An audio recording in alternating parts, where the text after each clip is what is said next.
Programa mga kasama hanggang alas 4 po tayo ng hapon.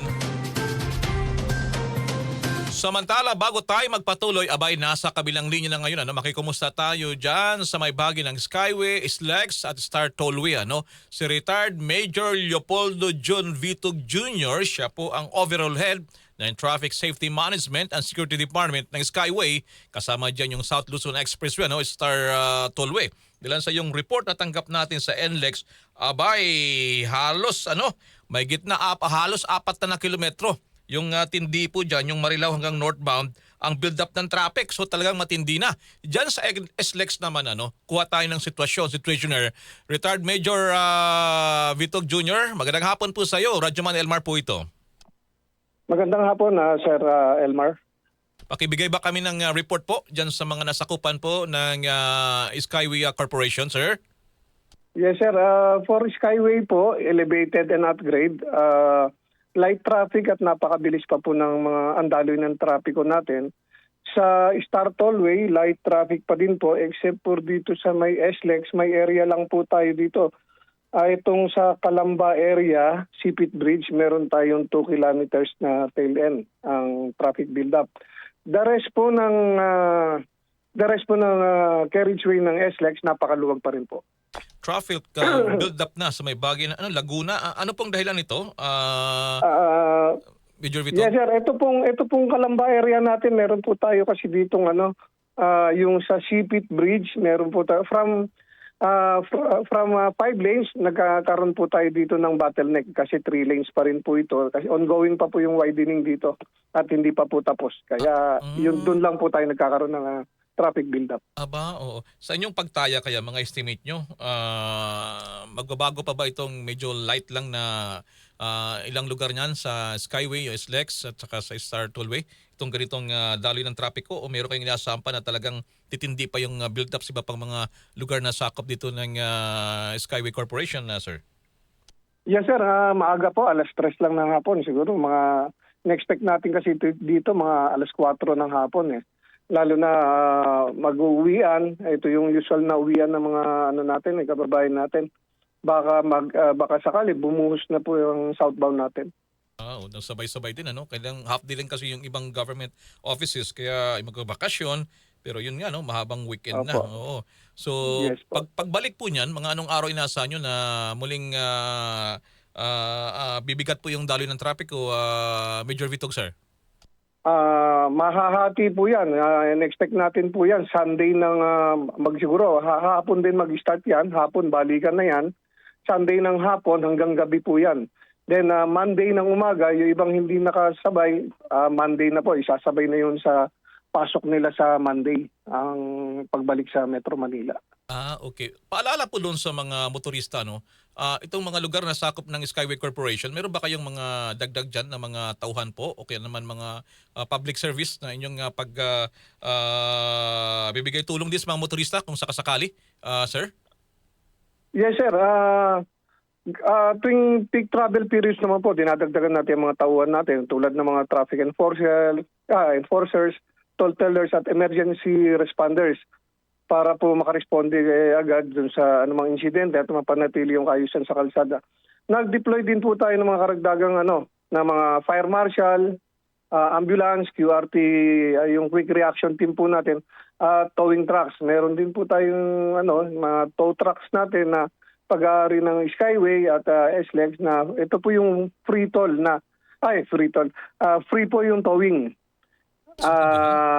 Yung sa atin lang po ito, linawin ko lang po, yung tow truck natin, yung sa pag-aari namin. Kasi meron po kaming third party, ito po yung AAP, Opo. na kapag sila ang nag-tow ng mga sasakyan na stalled vehicle or involved sa accident, may bayad po yun.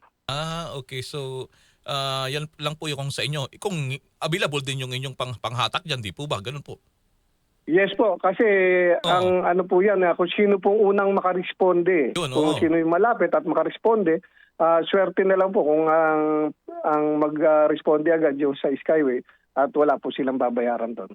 Okay, the past few days or overnight, kumusta naman? Wala bang mga na-monitor kayo dyan? Kasi Na-monitor ko the other night may nangyari ding bus accident diyan sa NLEX. What about doon sa mga lugar na sakop po ng Skyway Corporation, Major? Kanina pong around 10:30 a.m. diyan po sa may area ng SLEX, sa may turbina area, turbina exit, nagkaroon po ng multiple vehicle collision approaching ng turbina exit involving puro class 1 vehicle lang naman po ito at saglit lang, mga 3 minutes lang na-cleared na rin po. Yun nga lang, after mga around 11 a.m., nasundan po ulit to. Same area po at involving dalawang trailer truck naman po.